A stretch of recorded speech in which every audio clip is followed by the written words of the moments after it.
सांसद पप्पू यादव ने अर्जुन भवन में किया प्रेस वार्ता।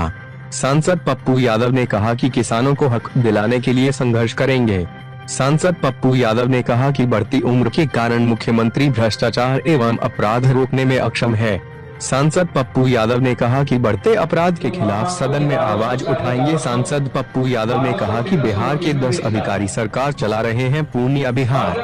सांसद राजेश रंजन उर्फ पप्पू यादव ने अर्जुन भवन में एक प्रेस वार्ता कर कहा कि कोसी और दरभंगा में मखाना का बड़ा हब है जो पूरे विश्व को मखाना आपूर्ति करता है, लेकिन आज तक मखाना का समर्थन मूल्य MSP लागू नहीं किया गया। कुछ लोग मखाना के मूल्य को अपनी सुविधा के अनुसार नियंत्रित करते हैं और सिंडिकेट बनाए हुए हैं। किसानों को सही मूल्य नहीं मिल पाता। इस मुद्दे को लेकर सरकार को भी पत्र लिखा है। इसी सत्र में सदन में मामला को उठाएंगे। सांसद पप्पू यादव ने भ्रष्टाचार एवं अपराध को लेकर 3 महीने में पीठ पत्र लाने का भी ऐलान किया है। सांसद पप्पू यादव ने कहा कि बढ़ते अपराध को लेकर सदन में अपनी बात रखेंगे। सांसद पप्पू यादव ने कहा कि बढ़ती उम्र के कारण मुख्यमंत्री भ्रष्टाचार एवं अपराध को रोकने में अक्षम हो गए हैं। बिहार के 10 अधिकारी सरकार को चला रहे हैं जिन पर भ्रष्टाचार के कई गंभीर आरोप हैं। जनता के हितों की रक्षा के लिए हर संभव प्रयास करेंगे और किसानों को हक दिलाने के लिए संघर्ष करेंगे। सांसद पप्पू यादव ने प्रेस वार्ता के दौरान क्या कुछ कहा, पूर्णिया के अर्जुन भवन से भारत टीवी 24 के ब्यूरो चीफ अजय गुप्ता उनके ओजस्वी वाणी से आपको रूबरू कराता है। मेरा सीधा सवाल है कि अपराध को बढ़ावा कौन देगा? भट्टी जी बिहार छोड़ के क्यों जा रहे हैं? भट्टी को बिहार से भगाने पर कौन सा ग्रुप लगा हुआ है? जब से भट्टी जी आए उन्हें स्वतंत्र काम करने का फ्रीडम क्यों नहीं दिया? और बिहार में कप्तान से लेकर DSP से लेकर एक अच्छी टीम बनाने का अधिकार भट्टी को क्यों नहीं मिला?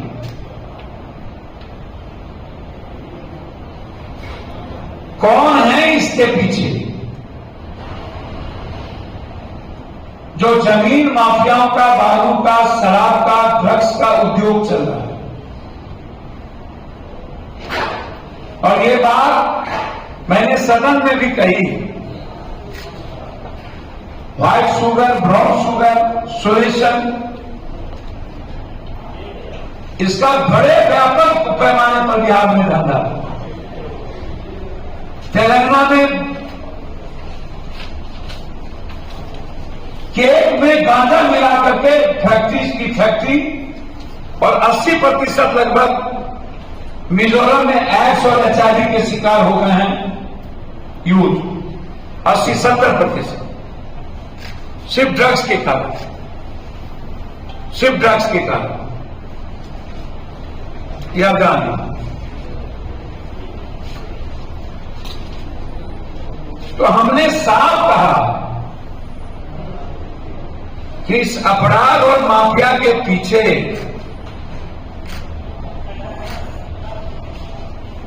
किसकी भूमिका है?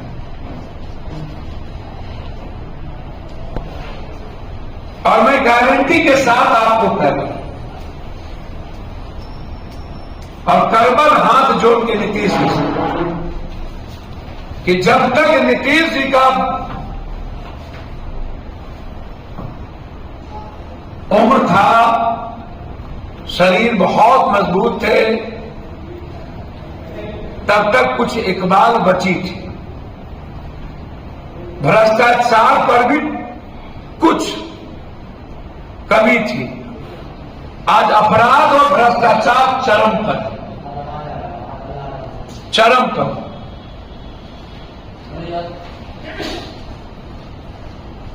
चरम मतलब चरम।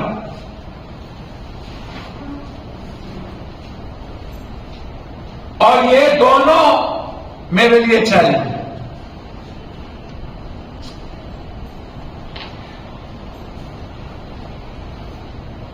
तीन महीने के अंदर अपराध की संदिग्धता का हम पीठ पत्र लाएंगे कि अपराध में सबसे ज्यादा नेता, थानेदार, पदाधिकारी की संलिप्तता है। नेक्स्ट इज, और सबसे ज्यादा मर्डर जमीन माफियाओं के कारण हो रही, सबसे ज्यादा बिहार में। मतलब एक जाल फैला हुआ है जमीन माफिया हर शहर। जैसे पूर्णिया में 20-25 जमीन माफिया हैं बड़े लेवल पर, 60-70 है मिडिल क्लास में।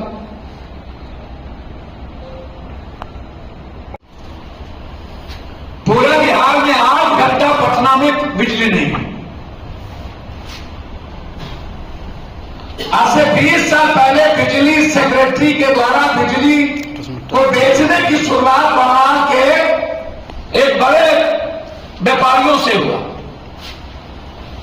हमारी बिजली को बड़े टेक्निकल तरीके से बंगाल और अन्य स्टेट में बेच दिया गया, चोरी की गई। और पूर्णिया टाउन को चाहिए 70 और पूर्णिया जिला को चाहिए 365। तो हमारी लगातार एमडी से, नॉर्थ एमडी, सीएमडी से, उसमें 70 मैंने पूर्णिया टाउन के लिए ले ली।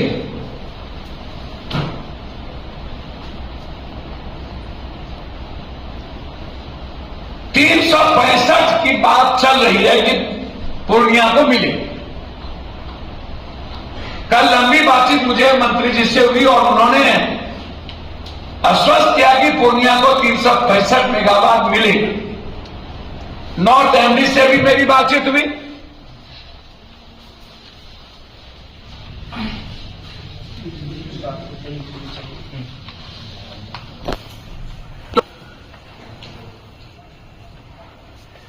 बिजली का प्रॉब्लम दो है। एक है बिजली का उत्पादन जितना चाहिए उतना नहीं मिलता और इसको बेच दिया जाता है बाहर। और दूसरा है कि जो केबल, जो तार लगना था, आंधी तूफान के चलते जब पोल बिजली गिर जाती है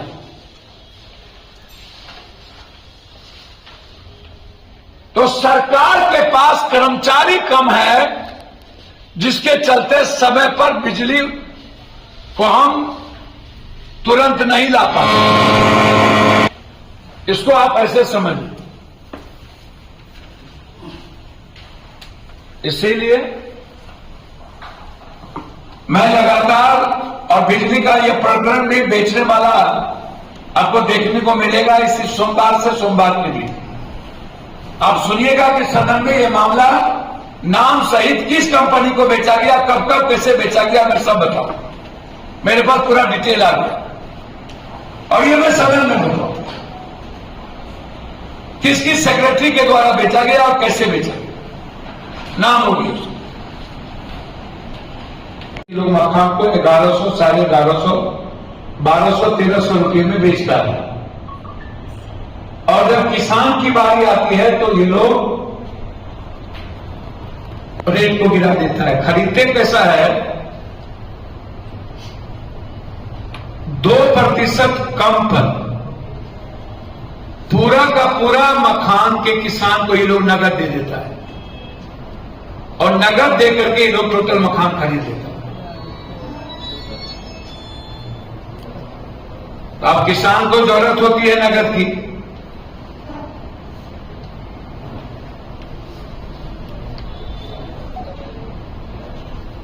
तो ये लोग जो हैं कंप्लीट रूप से, मैंने गवर्नमेंट को भी चिट्ठी लिखा है इन बेईमान लोगों के खिलाफ। इन लोगों के पास पूंजी बहुत है, पैसे होने के कारण, और इस बार हालात ये हैं कि कटिहार, पूर्णिया, अररिया, किशनगंज, इस इलाके के किसान आत्महत्या करने पर नौबत न आ जाए।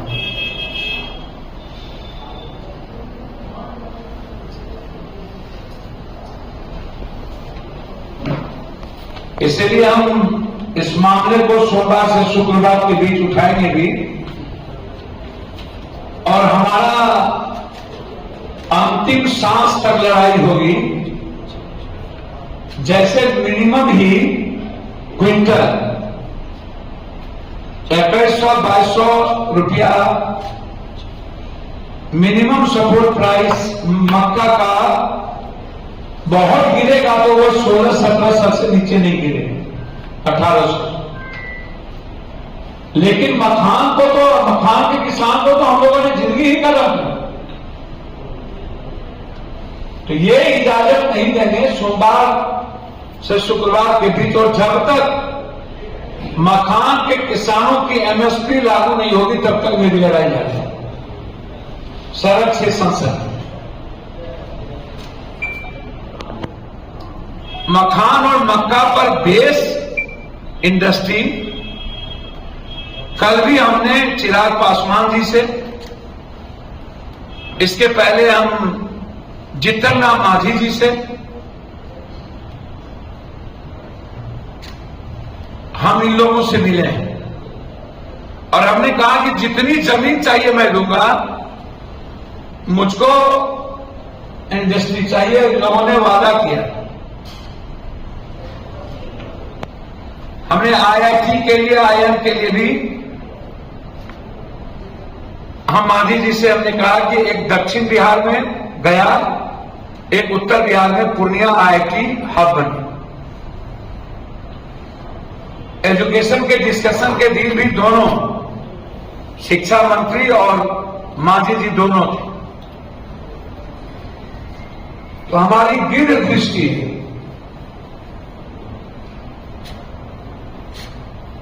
मखान और मक्का का किसान, और ये मेरे लिए चैलेंज है।